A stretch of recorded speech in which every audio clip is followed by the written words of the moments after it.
What if I told you one wrong seat on a plane could change your entire destiny? One woman sat in the wrong seat, and the man beside her, a CEO who is searching for someone just like her. This isn't a story about chance. It's about purpose, disguised as coincidence. And by the end of this video, you'll believe in fate too. Act 1. The wrong seat. Melissa Jordan was the kind of person who believed in control. A high school English teacher from Ohio, she mapped out everything: vacations, grocery lists, even how long her toothpaste should last. Life hadn't been particularly kind to her lately. Recently divorced, emotionally drained, and tired of her dreams never quite reaching their full potential. When her sister surprised her with a ticket to a teachers' conference in Seattle, Melissa almost didn't go. But something inside her whispered, just say yes. At the airport, she was already tense. Her seat? 21A. But a confused elderly woman sat there, clutching the ticket Melissa was supposed to have. I think you've got my seat, Melissa said politely. The woman looked up. Oh dear, I get so flustered flying alone. Melissa could have asked the flight attendant to resolve it. But instead, she smiled. It's okay, I'll take your seat. Where are you? 15B. Business class. Melissa hesitated, then thought, maybe the universe owes me one. Act 2. The stranger in 15A.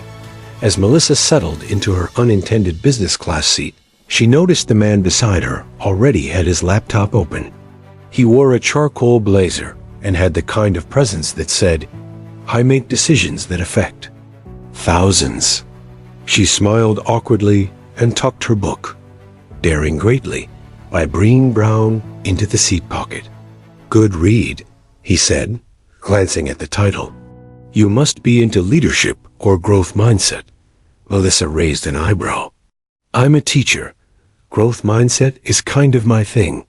He chuckled, closed his laptop, and extended his hand. Ethan Rayner, CEO of CoursePark. Melissa blinked. She'd heard that name. An education tech startup making waves in underfunded school districts. They talked for almost the entire flight about books, broken systems, burnout, and what kids really need to thrive. She told him about how she stayed after school to help kids whose parents worked 3 jobs, about how she taught Maya Angelou to a group of boys who'd never heard a poem before. Ethan didn't interrupt. He listened. Act 3. The offer. As the plane began to descend, Ethan said something that made Melissa freeze. You ever thought about writing curriculum? Designing programs that could change the way millions of kids learn? Melissa laughed. Me? I'm just a teacher. No, he said firmly. You're the teacher. The kind we need. He handed her his card. We're looking for a director of impact. Someone who actually knows the trenches. I was flying to Seattle to interview 4 people for that job. I think I just met number 5. She stared at the card like it was a lottery ticket. I don't know what to say. Say you'll think about it. ACT 4. The inner battle. For days, Melissa walked the Seattle streets, torn between self-doubt and possibility. Who was she to do something this big? She called her sister, cried in her hotel room, stared at the card 1,000 times. Then she thought about her students. One girl, Olivia, who used to hide poems in her locker because her father said poetry was useless.